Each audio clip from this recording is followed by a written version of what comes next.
Hello, Internet, and welcome to another edition of Jake Reads Comics. As always, brought to you by Astounding Tales issue 0, very much out now. Astounding Tales issue 1, also out now. The Kickstarter for Astounding Tales issue 2 has completed actually this week, or the end of last week, is fully funded and will be out very shortly. For info about all these comics created by Ray Griffith and I. He is the artist. I am the writer of Astounding Tales. For info about all these comics, check the link below. Well, not below this table, but whatever they usually say, like, subscribe, whatever. And they click that Linktree link and it'll take you to all the associated websites with Astounding Tales socials, etc. So, this week's comic from the Saga of the Swamp Thing, written by Alan Moore, The Anatomy Lesson. So I believe this is the second comic of his run, and I think, well, definitely for myself, I don't want to speak for others, but in terms of someone who grew up and still does love superhero comics and loves DC and especially Marvel. I was a big time Marvel zombie when I was a kid. Kind of what Alan Moore does with Swamp Thing and also what Claremont does with X-Men, it is a dream of mine to get a little kind of corner or creation of one of these universes that's not overly built upon and really make something out of it. So especially with Claremont, that's kind of the dream, is to get your hands on some type of Kirby creation that hasn't been super overly mined and kind of run with it. But Moore does this also at the Bernie Wrightson Swamp Thing, of a character that's not, had some success as a horror comic, but not overly successful. And really, Alan Moore gets his chance to kind of take the ball and run with it. Now, I think examples of kind of Swamp Thing and also with X-Men are examples where it's not that there's this massive amount of established continuity and these super successful, super loved characters that people are essentially the idea of, to use the analogy of breaking the toy or breaking the action figure, that when you're writing big two comics, whatever you're doing, whatever crazy thing you're doing to the character, you kind of got to be able to put it back into the toy box as you found it, to let other people play with it. But with characters like the Swamp Thing, there was a lot to built on. It wasn't an overly mined area of the DC universe. So we open up the anatomy lesson with our first panel caption. It's raining in Washington tonight. So people may be familiar, or I'm sure, with Watchmen. And comedian died, what does it say? Died on that night or died tonight. So kind of repetition with images or repetition with language is a big thing with Alan Moore. So it's raining in Washington tonight. Definitely keep that in mind as we go through this comic. But when I've done Alan Moore comics in the past, I discussed kind of how Alan takes a literary treatment to these kind of seemingly, or what could be considered kind of these silly or certainly melodramatic ideas, tropes, characters, genres, and gives it kind of a serious literary treatment. I think you could definitely say that with Jason Woodrow, especially this era of Jason Woodrow.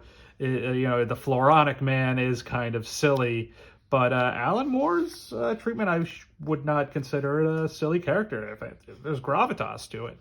So anyway, we kind of see Jason Woodrow, he's our narrator, kind of discussing an experience he has meeting this CEO, and we kind of continue on, and we turns out, we see the Swamp Thing. In previous issue, Swamp Thing was seemingly killed. Obviously, hole through the brain, right? That probably kills most living creatures. So we continue on with Jason Woodrue talking about Alec Holland. And this once was a human being. His name was Alec Holland. He was a doctor, like yourself. And this is kind of the frozen remains of Alec Holland, or Swamp Thing, or so we think. Jason Woodrue kind of revealing who this current iteration of the Floronic Man is. We'll kind of learn more as this issue continues. And we have Jason Woodrue talking about, pretty much discussing, he's hired by this the CEO to get to do the forensics, I guess, on Swamp Thing, on the body. You know, he's an expert in kind of plant-human hybrids, I guess, pseudo-science comic book land. And Jason Woodrue starts dissecting him, pulling out all these kind of seemingly kind of pseudo-plant organs, kind of human-ish looking plant version of organs. Now we're kind of the reveal of Jason Woodrue, who the Floronic Man, he washes off the human fake skin, and this is kind of our current iteration of Jason Woodrue. And this is kind of the real, and to be honest, to be frank, I don't know if this is actually a true thing or not. And then as well, this is from 1984. Sorry, I didn't mention that from the beginning. This issue, it was published, or at least the cover date, February 84. That's 1984. Kind of giving the example of, well, let's see here. You see, a while ago, some people did an experiment. They taught a planarian, and that's kind of the real key here, planarian worm. So this is kind of this whole idea of this explanation of who the Swamp Thing really is, hinges on this explanation of planarian worms. You see, a while ago, some people did an experiment. They taught a planarian worm to run a simple maze. They educated it. Then they chopped it up and fed its remains to a batch of planarian worms that couldn't run the maze. Except that after digesting their educated comrade, the worms could run the maze perfectly. Don't you see, General? The implication is the consciousness and intelligence can be passed on as foodstuffs. So this kind of little explanation about worms is going to play into the explanation of this new iteration, or not iteration of Swamp Thing, but Alan Moore kind of re-explaining who or what Swamp Thing is. So previously we thought that Swamp Thing, he was this muck monster, DC's version of Man-Thing, Man-Thing's Marvel's version of Swamp Thing, 6 of one, half dozen of the other. That when Alec Holland was experimenting with chemicals, he was a victim of an attack. He got blown up. When he went into the swamp covered in chemicals, he emerged as Swamp Thing.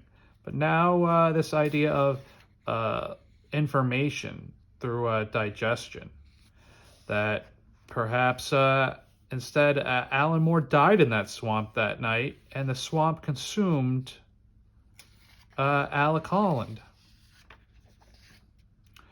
Our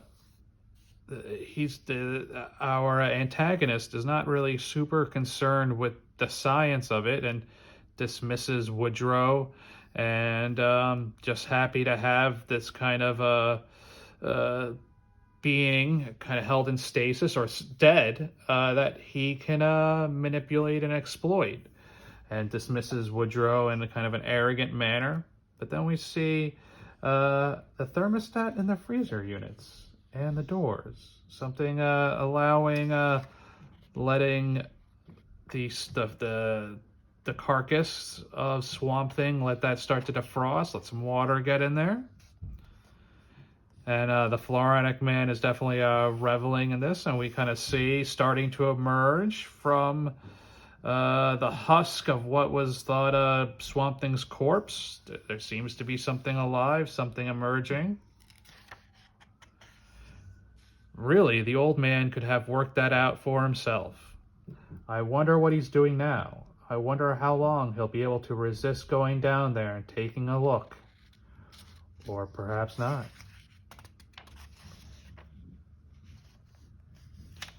So we have this guy. He notices first we got the empty kind of carapace, not of the empty shell of what was once the frozen husk corpse of Swamp Thing, and then we have a very much alive Swamp Thing, and he's looking pretty upset. And he's wondering, did Alec Holland read the file? Yes, I have read the file. So that seems to be pretty upsetting to Swamp Thing. And here we got a little more choice dialogue. This is Jason Woodrow narrating. I'm thinking about the old man. I'm thinking about the cracking of his joints as he runs. I'm thinking of the terror in his ancient, atrophied heart. This is his building, you see. This is the place where he was safe. The old man shouldn't be in any real danger at all. So we have some key narration by Jason Woodrow, kind of explaining Alan Moore's version of Swamp Thing, that he's not really a muck monster, and this kind of explains Swamp Thing's rage right now. But if he has read my notes, you see, throughout his miserable existence, the only thing that could have kept him sane was the hope that he might one day regain his humanity. The knowledge that under all that slime, he was still Alec Holland. But if he's read my notes, he'll know that just isn't true. He isn't Alec Holland. He never will be Alec Holland. He was never Alec Holland. So that the swamp and those chemicals kind of acted, and the swamp kind of consumed the corpse of Alec Holland and kind of hit all that information within him. So later on, as the saga of the Swamp Thing continues, we'll learn that Swamp Thing is an avatar of the green, and he isn't the first avatar of the green. And then we talked about repetition. And here it is. It's raining in Washington tonight. So there's, that was Jason Woodrow got a kind of convenient seat to watch the arrogant man get destroyed by Swamp Thing, because he knew what Swamp Thing's reaction would be once he learned the truth of who or what he is. So it's raining in Washington tonight. It's raining in Washington tonight. That's a big Alan Moore trope that we see him kind of use in this mid-'80s era. An Alan Moore classic, the Saga of the Swamp Thing. If people aren't familiar with it already, I highly, highly recommend Saga of the Swamp Thing. This will see the introduction of John Constantine, art duties by Steven Bissete and John Totleben. You can't really, they alternate, can't really go wrong with them. This is kind of Alan Moore really bringing his DC fastball. This is kind of right before Watchmen, but really in that mid-'80s era where he's really producing, things like V for Vendetta, and this is kind of the thing that got him known by, the first thing that got him really well known by American audiences. So this was kind of his first big hit in the US. Highly recommend Saga the Swamp Thing, and you can't go wrong with the anatomy lesson. So as always, brought to you by Astounding Tales, the comic made by Ray Griffith and I, art by Ray Griffith, words by Jay Cohen. Have a great week.